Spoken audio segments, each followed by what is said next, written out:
am Sarah Ray, and I have had the privilege of serving with the task force in the past and currently work with an organization called Yobel Market and Yobel International that does trafficking prevention around the world through business training. And I have the privilege of introducing our presenters today.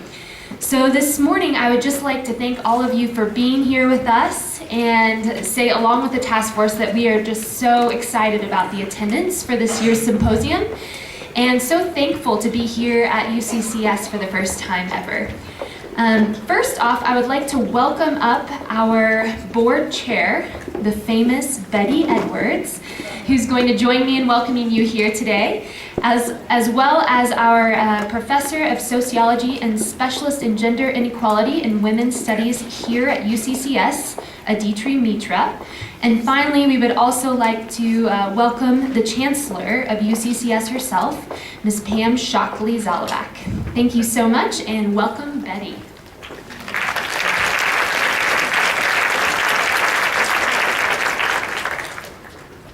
Hello. Great day, huh? Everything's wonderful. Welcome to each and every one of you to our 7th annual symposium. Fighting slavery, yesterday, today, tomorrow. Let's make it history. The Human Trafficking Task Force of Southern Colorado believes that human trafficking can be ended, thereby reducing suffering and making our communities safer. One of the ways we do that is by increasing awareness of human trafficking. This attracts other people and organizations that believe as we do. We want to quickly welcome a couple of them who have helped to make this day a glorious day. Pimps should be shaking in their shoes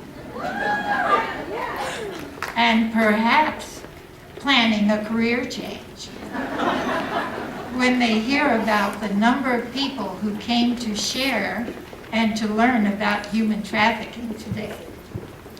On behalf of the hard-working symposium co-chairs, Deborah Manzanares and Roger Patrizio over there, can you give them a little applause?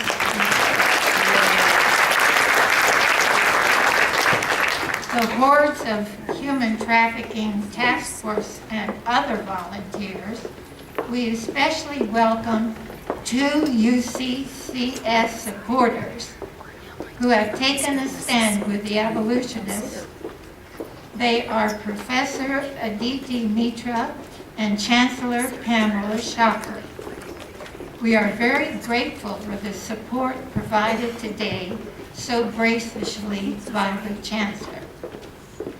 As a graduate, I have been proud of the development and growth of this campus.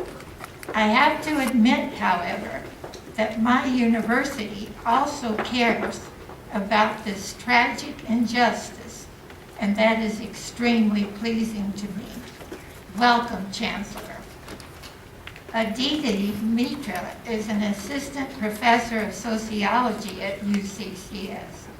She was born in India but raised in several countries in Asia, Middle East, and Europe.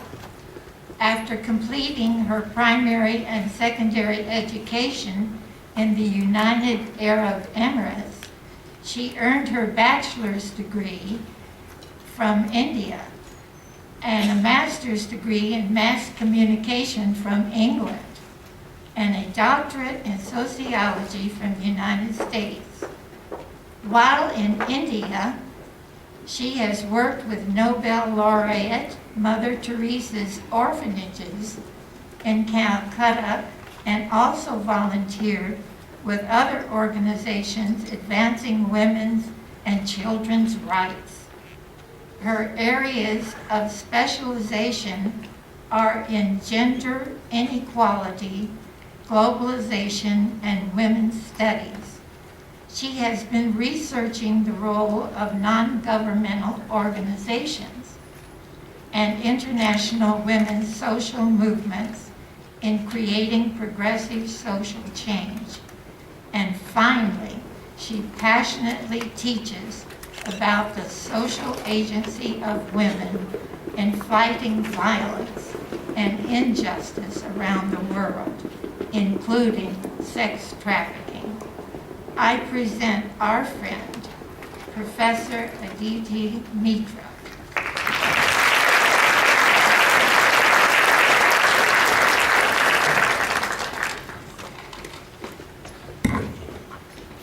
So good morning, and thank you for this opportunity to be able to organize the symposium here at UCCS. The Human Trafficking Task Force of Southern Colorado, when they contacted me, when they approached me, I was very honored to help them host the event here. So I ran to the Chancellor. That's the first thing I did. I ran to the Chancellor and asked her if we as UCCS could collaborate and make this event happen here. To my delight, she was on board very quickly, and she told me about her concern for this topic and her personal interest in this topic. So I want to personally thank the Chancellor for giving us this opportunity and the support to host the event here.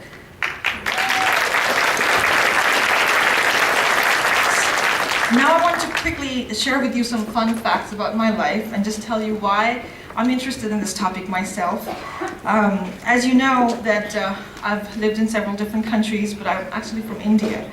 And I wanted to tell you something about my relationships or some kind of connections that I've had with the Nobel laureates of our time, believe it or not. But I've somehow, associated with them at some very distant but heartfelt level. So I'm an international faculty here at UCCS, but I was born in India. And I have to mention that my mother has been a strong influence in my life. She was a very giving woman. She always thought about other people, not just her own family. And so she was my inspiration, and I was her daughter. So as an undergraduate student in Calcutta, India, I went out venturing to help people. That's something I did very consciously. And in the process, I actually was honored to be able to work with Nobel laureate Mother Teresa's orphanages. So that was my first connection with a Nobel laureate. I was also able to attend the funeral of Mother Teresa in India, and her whole influence, her life has been such an example to me, and that continues to be the case. I do feel a connection to her, even though she has passed on. Other than having worked with Mother Teresa, I also worked with other NGOs who worked for children and women's protection in brothels and red light areas in Calcutta. At the time, I was exposed to harsh realities of being women and children in the red light areas. This was very heartbreaking for me, especially as a young person. Nowadays, I teach the topic, and so, I am much stronger, and I can deal with these issues much better. But when I started out as an undergraduate student myself, this was very harsh, very, very hard to deal with. But the experience has nonetheless left a lasting impression in my life. And that's why, even down the road, after so many years, I still feel passionately about human trafficking and sex trafficking. So, over the years, I decided that I will develop a course here at UCCS that will deal with human trafficking and sex trafficking. I was told that this topic was too morbid, too controversial, and so not many students may enroll for this course. But to my surprise, I had very good enrollment, and I've continued to teach this course ever since. I believe today I have a lot of my students here in the audience.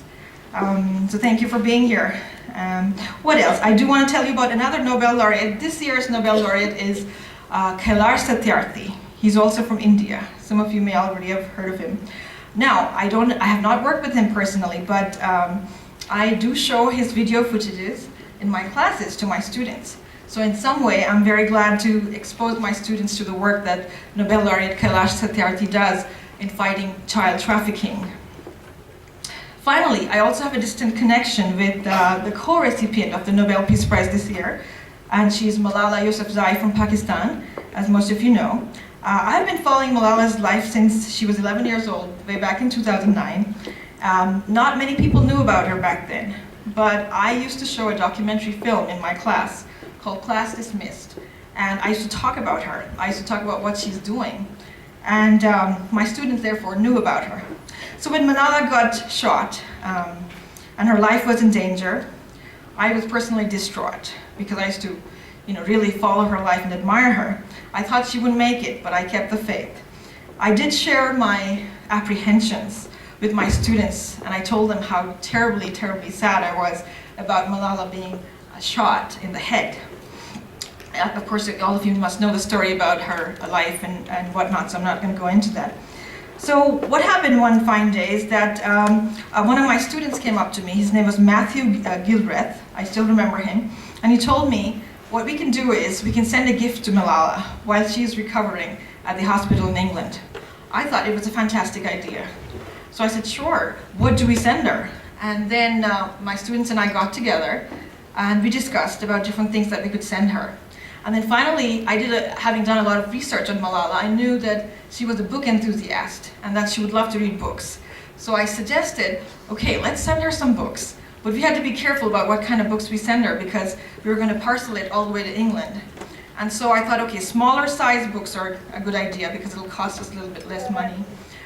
So I suggested two books that have impacted my own life. The two books were Jonathan Livingstone Seagull by Richard Bach, which some of you may have read, and The Alchemist by Paulo Coelho, which also some of you may have read. So my students got together and we sent a parcel to Birmingham, England, in the hospital where Malala was recovering. And then, of course, we never heard back from anybody, not from her family or from the hospital authorities. And we just thought, okay, if one day she recovers and she decides to read a book or two, she will have her books. So that would be a great idea. Many years later, when she has recovered and she was giving an interview to a newspaper, she actually mentioned to the newspaper journalist that one of her favorite books was The Alchemist by Paulo Coelho. And I thought, that's the book, our book, that's the one she read, and that's what she liked. So I was very touched. And that's how I have some distant connection, but very heartfelt connection with Malala Yousafzai as well. So this was the fun facts that I wanted to share with you. But I do want to say that there are many people in my life who I've met who are worthy of Nobel Peace Prizes, but they have not got any prizes. So that's okay. But I want to personally, in the larger scheme of things, dedicate this symposium to the memory of my mother, who I lost a few years ago. Her name was Debbie Kamitra, and she is why I'm who I am today. And that's why I feel passionate about these causes. And also, I want to thank the Nobel laureates who have, in some different ways, very distant ways, but they have impacted my life, and they motivate me to be who we are. So, without much further ado, I do want to welcome my other hero, the Chancellor of UCCS, Pamela Shockley-Zalabak, to the podium.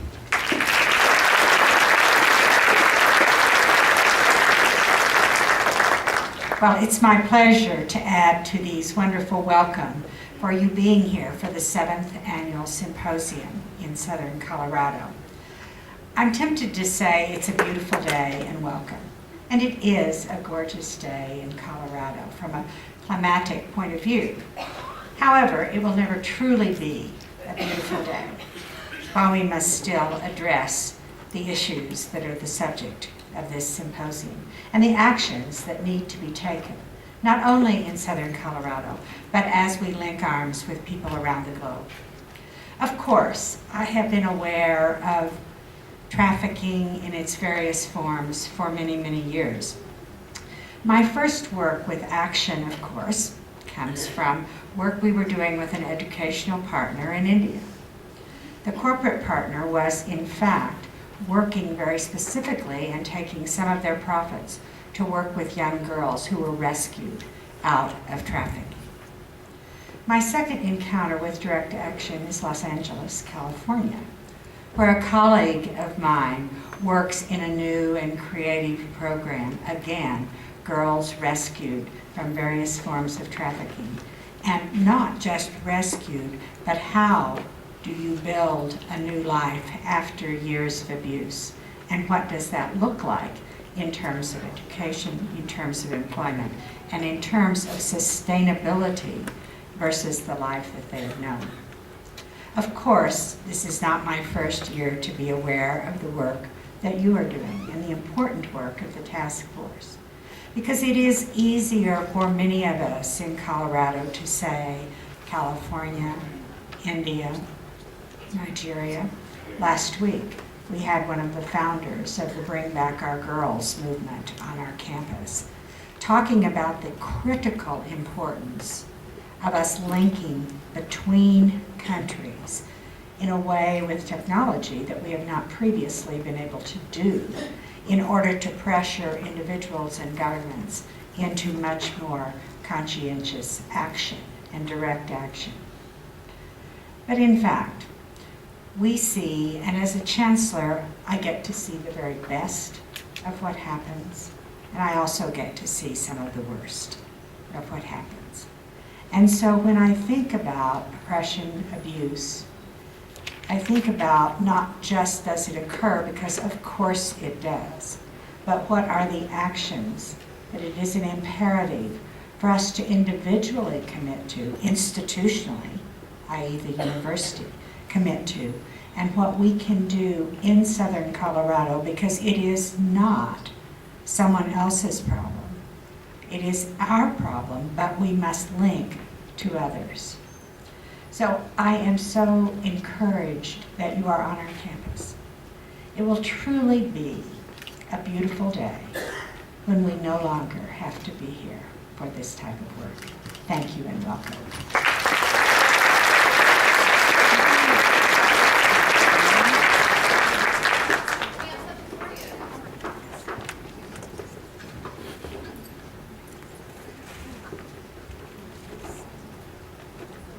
Fair trade chocolate is always good.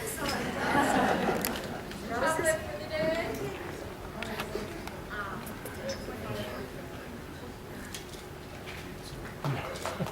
Can we get UCC? Well, thank you for all. Thank you very much.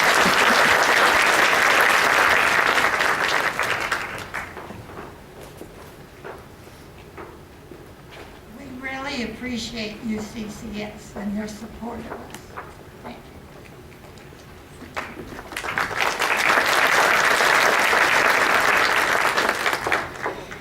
At this time, we have privilege of hearing from Dr. Thomas Cranawiter on slavery and the early abolitionist.